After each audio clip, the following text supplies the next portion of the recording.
welcome back to my channel. I know it's been like an absolute minute, but your girl is back, and I'm here today to tell you the question that everybody wants the answer to.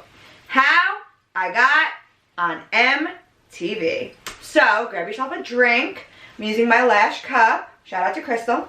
And I'm drinking some orange vanilla seltzer because your girl's on a diet, so no drinking here. But grab a coffee, grab your tea, grab a glass of wine, and let's get this story started. I don't know about you, but how about this? Cause I'ma shake that thing and move those hips. This story starts back, well, let me take you all the way back.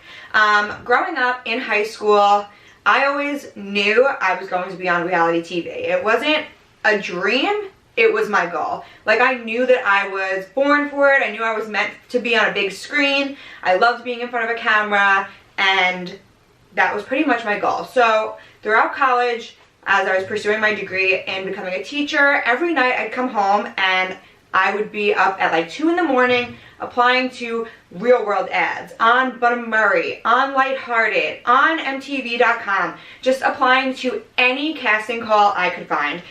You could ask my parents, they would come to my room and be like, why are you up? And I'm like, I'm applying to MTV shows. So I applied to a lot of shows. I heard back from a few of them. I maybe got like a step far and then that was it. Or I got almost there and that was it. I went on 2 real world casting calls and made it to like the Skype interview, and then that was it.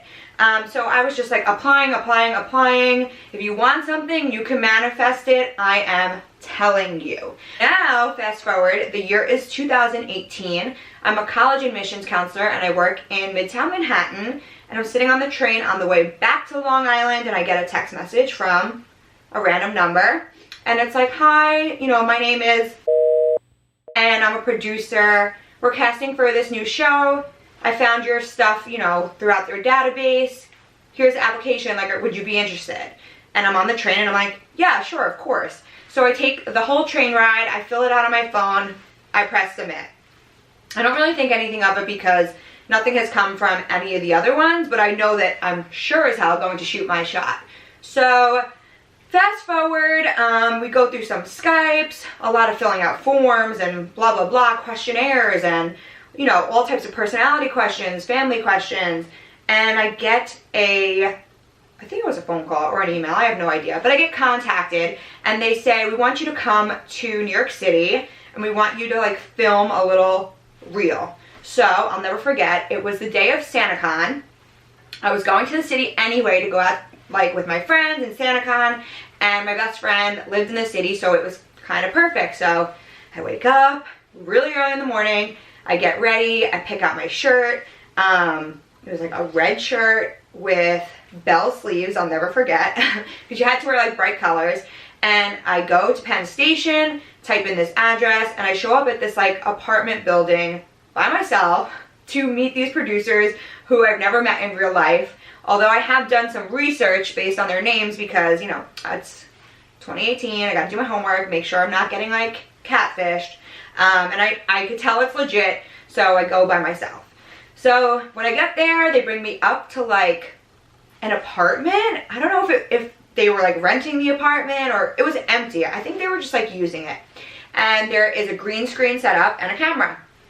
The producers were so nice, but I'll never forget, it was really early in the morning and I was like, I need a shot. And I like took a shot of, I think it was like vodka or whatever they had there, and I helped myself, and as I did that, I like broke the refrigerator.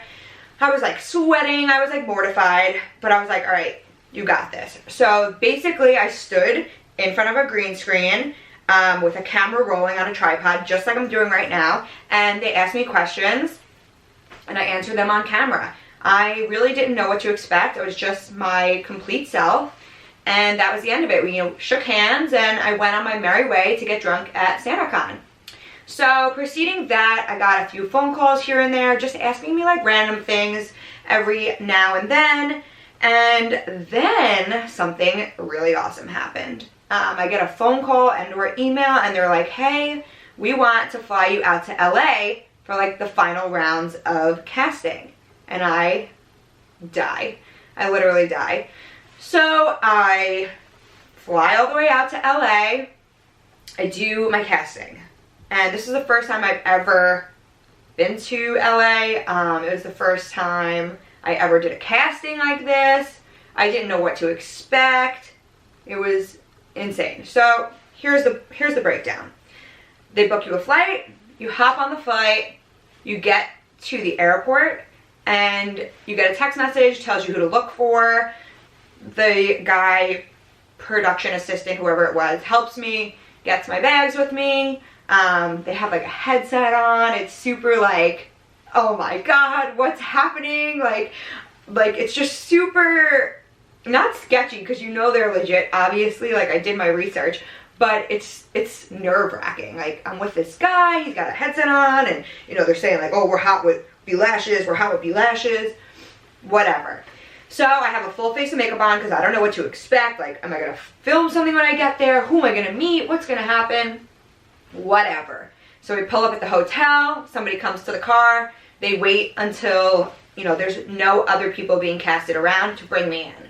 So they bring you in and they bring you to a desk, like a folding table at the hotel where there's all producers and whoever that works for the company. And this is where you hand over your cell phone, your iPad, whatever you have with you. So I say my final goodbyes to my family. I'm like, I'm here, I'm safe, I'm sound, I'm gonna kill this, and I'll talk to you when I get my phone back.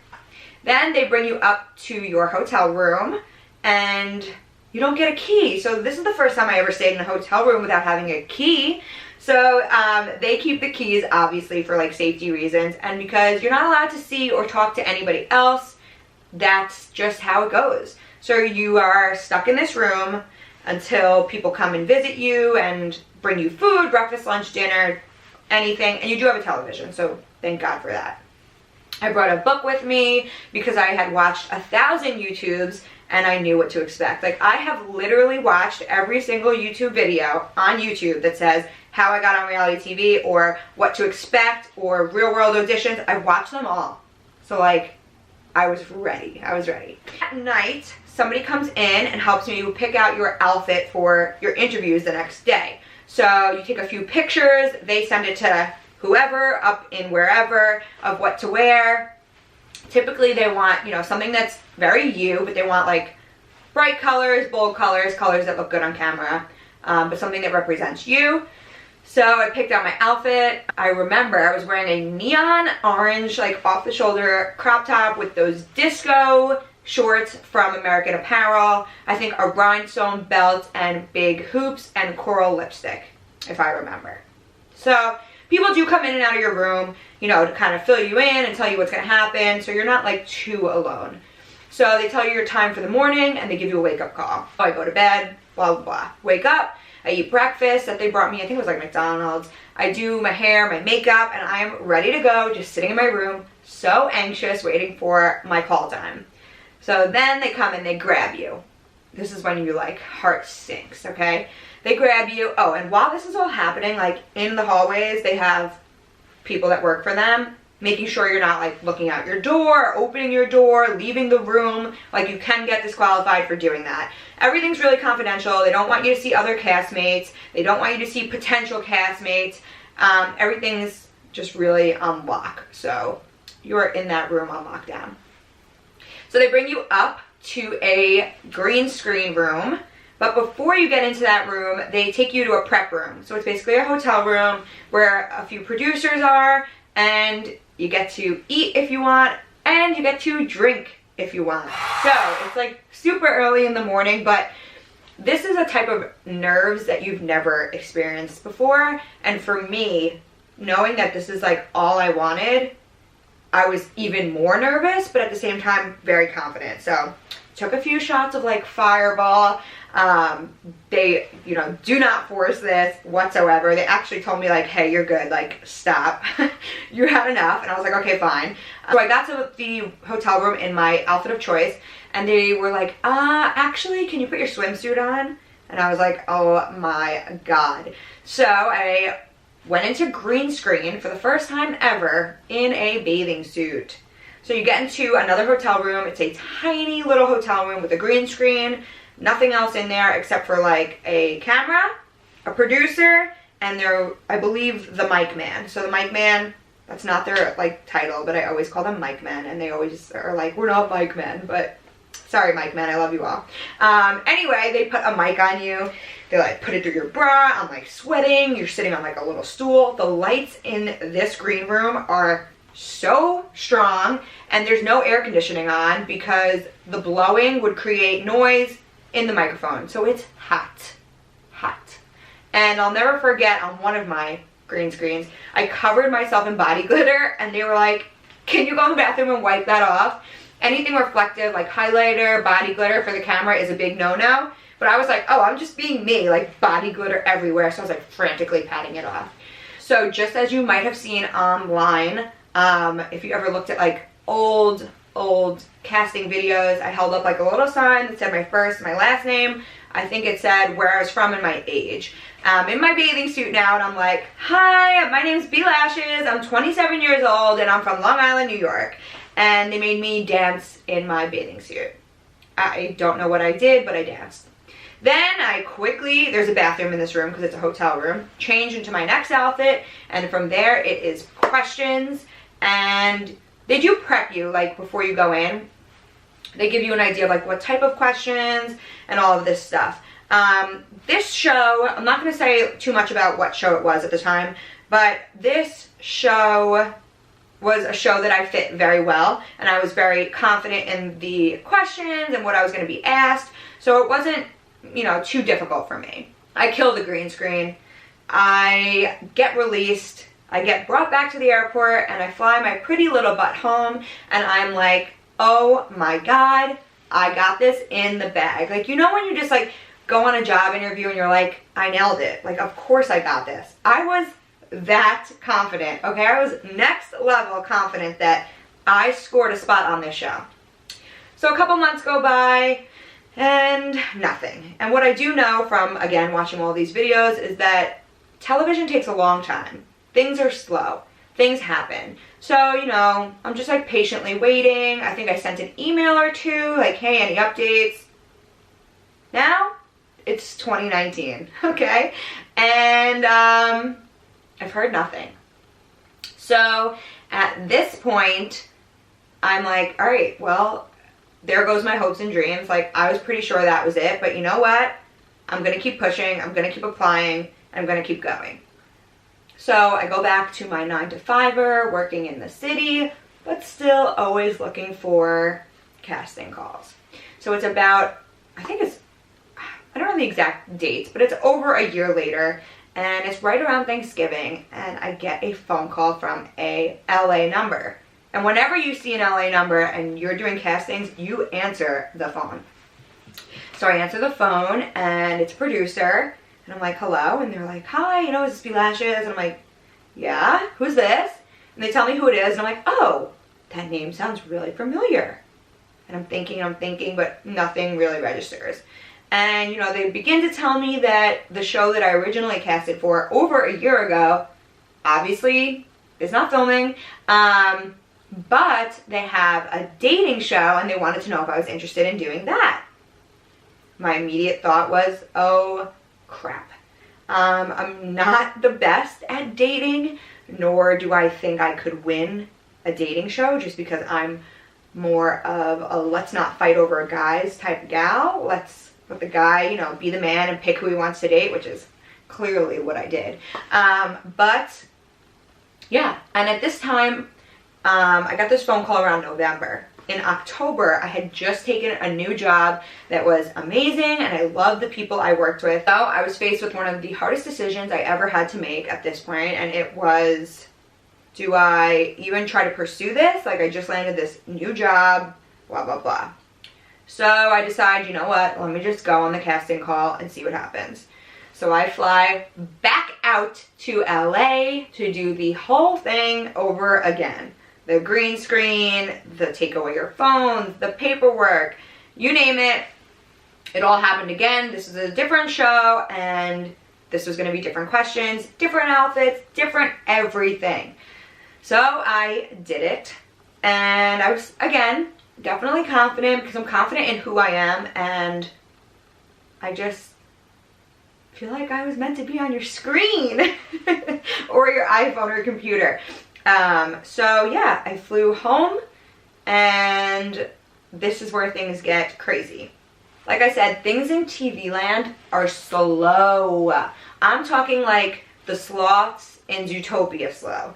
So here I am, it's like, I don't know, December goes by and January goes by, and I hear a little bit in January, and you gotta like get a physical and this and that and the other and blah blah blah, but I'm like, you know, am I casted, am I casted, am I casted? And there's really no like definitive answer until a few weeks before.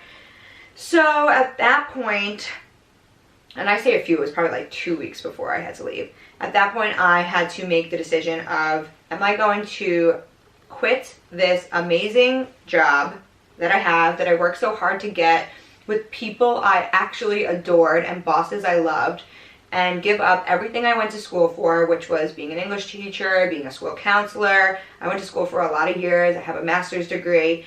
Am I going to put that all aside to go on a show where I could possibly get sent home the first day? This was a huge, huge struggle. I spoke to all my friends, all my family. I cried a lot. I spoke to my boss. I cried even more. So my job was kind enough to, you know, let me take my vacation days, as many as I had, and go from there to kind of see, maybe I'd be home before my vacation days ran out. So that's what we did. I jumped, I left. I think we left around January 21st. I got on a plane, I packed my 9 or 7 luggages, and I picked out all my outfits, my toiletries, you name it. I'm not a light traveler, so this was like a lot. And I went to film Double Shot at Love. And while I was on set at Double Shot at Love, I realized, okay, I'm going to be out of vacation days, I am still here, and I actually ended up quitting my job while I was on set, which was really heartbreaking, but also relieving, knowing that, you know, here I am, I made it this far, like, jobs will come, jobs will always be there, but this opportunity was a now opportunity, and I may never ever get this opportunity again. So that's exactly what I did. I quit on the set of Double Shot, and I have 0 regrets, and I am so grateful that I had that opportunity. So that's my story on how I got on Double Shot at Love, but now I'm going to answer some questions and tips and tricks on how to pursue a career in reality TV. Okay, so some frequent questions or misconceptions. One, that I knew someone, or that anyone on TV knows somebody. I had no ins in the reality TV world. I did not know any producers. Yeah, I just kept applying and applying and applying and applying and applying to TV shows. So you do not need to know anybody. Okay, so another question is, like, what can I do to get, like, noticed in an application? And honestly, the number one thing you can do to help you get on a reality TV show is be yourself. Because let's just say you exaggerate things or you act like you're somebody that you're not. When you get on that show, everyone's gonna know, okay? It's going to be a huge problem because producers work so hard to make sure that this show, any show, is going to be a hit, right? So they make sure all the personalities mix and match and go together, and that everyone brings something else to the table. And if you get there and you're not yourself, or you're trying to keep up with the image you pretended to be at a casting call, you're gonna fail. National TV, all the viewers are gonna dislike you. It's gonna be terrible. So the best thing I could say is just be yourself. Don't lie, don't make up stories, don't like exaggerate the truth. Like, be yourself. Say your truth, whatever it may be, and that's really it. Obviously, you want to have a lot of energy, you want to be a big personality, but if that's not who you are, if you're quiet and shy, that's fine too, because you know what? There might be a space for someone like that on whatever show it is you're auditioning for. you know what they say, if you throw enough shit against the wall, something's bound to stick. So that's exactly what I did. I just kept grinding and grinding and grinding, and something stuck. And I'm so blessed that I got that opportunity to, you know, be on TV and to meet all of you. So I love that. So that's amazing. What other tips do I have? Just keep going. Just keep applying. Go on Lighthearted. Go on Bun and Murray. Go on 495. Go on MTV's website. Go on TLC's website. Go on Food Network's website. Whatever it is that you have a passion for, or whatever show you want to be on, Survivor, I don't know, racing shows, Ninja Warrior, just keep pushing, okay? It's not all about like social media. I went onto that show with 0 following. I had 600 followers on my Instagram, and I didn't know what I was walking into on that double shot house. I walked in expecting to be the only normal girl. I was expecting to walk into like a house full of blonde hair, blue-eyed, big boobed models, and thankfully I didn't. We had a really well-rounded group of beautiful girls that were just natural beauties, all different shapes, sizes, and looks, and I loved that. But I thought I was walking into like a room full of people with a bajillion followers, which, don't get me wrong, some of them had followers, but I did not, and a lot of other people didn't. And it just goes to show that, you know, social media is not the end-all be-all. And even still, now that I have some following, even though it's a small one, it's not all about that. It's about people watching me, relating to me, you know, getting joy out of watching my YouTubes and my social media, and just seeing how I'm a normal human, even though my life is on TV, just like you guys. That pretty much concludes how I got on MTV and how I made it to your screens for Double Shot at Love. All in all, it was an amazing experience. There's a lot more to come in the future, so I'm really excited for those of you that follow me. My Instagram is b_lashes. I'll put it right here. And I also started selling jewelry, Italian horns, evil eyes, bracelets, and I will link that Instagram right here. But as far as YouTube goes, listen, we're on day 25 of quarantine, and I need to do something to keep me sane. So as long as I can edit this and get it up, you will have more YouTubes on the way. So be sure to subscribe wherever that is. Turn your notification bell on so you can see when I upload a new video during the week. And if you guys love them, then I will definitely work on uploading them more often. I have a clothing haul coming up that I'm super excited about. And I also just like tie-dyed and rhinestone a whole bunch of stuff. So if you guys want to see any of that, feel free to leave a comment below. Makeup routines, you name it. Yeah, so I hope you guys are staying safe, staying in, and staying sane. I know it's a really difficult time right now, so I figured if I can put some content out, no matter how long or short it may be, at least it could take your mind off of things for a little bit, because I know that I go to YouTube to take my mind off of this quarantine every single night. So feel free to leave a comment below, and I love you guys so much. Bye.